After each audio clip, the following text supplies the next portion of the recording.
모세가 홍해에서 이스라엘을 인도하매 그들이 나와서 수르 광야로 들어가서 거기서 사흘 길을 걸었으나 물을 얻지 못하고 마라에 이르렀더니 그곳 물이 써서 마시지 못하겠으므로 그 이름을 마라라 하였더라. 백성이 모세에게 원망하여 이르되 우리가 무엇을 마실까 하매 모세가 여호와께 부르짖었더니 여호와께서 그에게 한 나무를 가리키시니 그가 물에 던지니 물이 달게 되었더라. 거기서 여호와께서 그들을 위하여 법도와 율례를 정하시고 그들을 시험하실세. 이르시되 너희가 너희 하나님 나 여호와의 말을 들어 순종하고 내가 보기에 의를 행하며 내 계명에 귀를 기울이며 내 모든 규례를 지키면 내가 애굽 사람에게 내린 모든 질병 중 하나도 너희에게 내리지 아니하리니 나는 너희를 치료하는 여호와임이라. 그들이 엘림에 이르니 거기에 물샘 12과 종려나무 70그루가 있는지라. 거기서 그들이 그 물 곁에 장막을 치니라.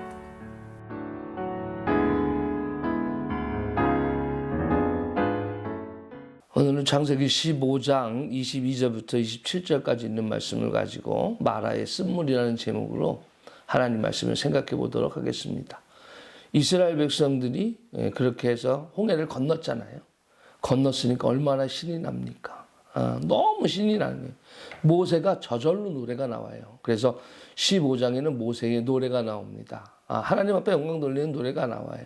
모세뿐만 아니라 모세 다음에 미리암도 역시 마찬가지고 모세의 누이 미리암도 하나님 앞에 막 노래를 부르고 막 그럽니다. 바로의 말과 병거가 마병이 함께 바다에 들어갈 때 여호와께서 바닷물을 그들 위해 되돌려 흐르게 하셨으나 이스라엘 자손은 바다 가운데서 마른 땅으로 지나간지라 그러면서 막 그렇게 찬양하고 노래를 합니다. 얼마나 기쁜 일이겠습니까? 자, 우리의 삶 가운데 이런 놀라운 경험을 한번 해봤다 해보고 싶다. 그럼 얼마나 신이 나겠어요. 하나님이 우리를 그렇게 구원해 주시고 하나님 우리를 인도하시고 너무 신이 나죠. 노래를 불렀습니다. 자, 그런데 이게 얼마 못 가요. 얼마 못 가서 이제 홍해를 건너서 사막길로 가다 보니까 목이 마르잖아요. 목이 마르고 그러니까 육체적인 이런 것들은 세워졌는데 그다음에 또 가면 또 다른 문제들이 생기고 또 다른 문제가 생기거든요. 그런 문제 속에서 그냥 넘어지기도 쉽고 그런데 또 다시 어떻습니까? 원망이 나옵니다.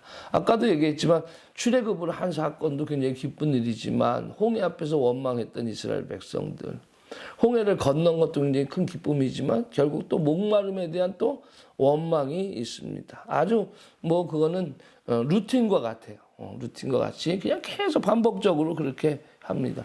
역시 또 하나의 그런 반복적 루틴은 바로 모세는 그럴 때마다 하나님 앞에 부르짖었다 이렇게 얘기합니다. 기도밖에 더 있겠습니까? 오늘 우리들의 삶 가운데 문제가 생길 때마다 원망의 목소리를 내는 게 아니라 기도의 목소리가 우리들 가운데 있어져야 될 줄 믿습니다. 그러니까 아무튼 하나님 앞에 기도했더니 하나님께서 나뭇가지를 꺾어다가 그 마라라는 샘물에다가 집어넣어라 라고 얘기합니다. 그 마라라는 얘기, 그러니까 그렇게 목마름 속에서 발견했는데, 못을 발견했는데, 그게 먹어보니까 쓰단 말이에요. 쓰단 말이에요. 그게 못 먹게 됐어.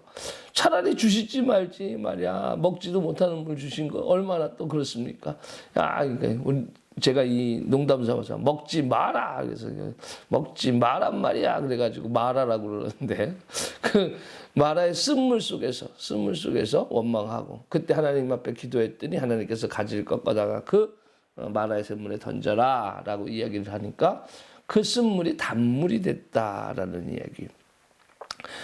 그래 하나님이 항상 우리들의 삶 가운데 어떻게 얘기하시냐 보면은 여호와께서 그들을 위하여 법도와 율례를 정하시고 그들을 시험하셨다.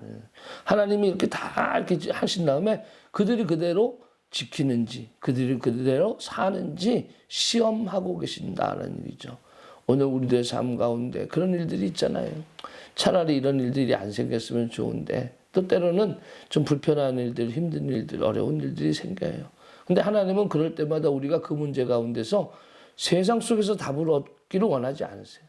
하나님 앞에 가지고 와서 하나님 앞에 기도하고 하나님 앞에 매달리고 그러면 하나님께서는 그 문제를 해결해 주신다라는 얘기예요. 그러면서 나는 너희의 뭐하는 하나님이다? 치료하는 하나님이다. 치료하는 여호와다. 이렇게 오늘 가르쳐 주고 계셔요. 치료라는 것은 우리들의 삶 가운데 상처를 받아요. 아픔이 있어요. 물론 이 모든 아픔들이 하나님이 주신 아픔들은 아니에요. 우리의 욕심 때문에 생기는, 또 우리들의 육체적 한계 때문에 생기는, 우리의 상황 속에서 생기는 여러 가지 상처들이 있어요. 때로는 불순종 때문에 생기는 상처들이 있어요. 그런데 그 모든 것들을 하나님 앞에 가지고 나오면 하나님께서 뭐 하시겠다? 치료해 주시겠다. 치료해 주시겠다라는 하나님의 약속과 같은 거예요. 그리고 이 치료하는 하나님이다라고 이야기하고 그 다음에 그들이 엘림에 이르니 거기에 물샘 열둘과 종려나무 이런 그루가 있는지라 그랬어요. 오아시스를 만나는 거죠. 오아시스를 만나는. 결국 우리를 쓴물을 먹어서 단물이 되는 역사, 그것으로 만족하는 것이 아니라 우리들 삶 가운데 쉬게끔 하는 쉼의 자리도 허락해 주시는 하나님의 그렇게 준비하신 것들이 있다라는 얘기죠. 오늘 여러분의 삶 가운데 치료자 되신 하나님을 만나기를 원합니다. 여러분들 가운데 준비하신 하나님을 만나길 원합니다. 오늘 우리들 가운데 힘든 일이 있습니까? 어려운 일이 있습니까? 또 때로는 우리들의 삶 가운데 기쁨과 감사의 감격의 노래가 있은 다음에 오는 공허함이 있습니까? 그럴 때마다 우리가 하나님 앞에 원망의 소리가 아니라 기도의 목소리를 낼 줄 아는 지혜가 있기를 주님의 이름으로 축원합니다.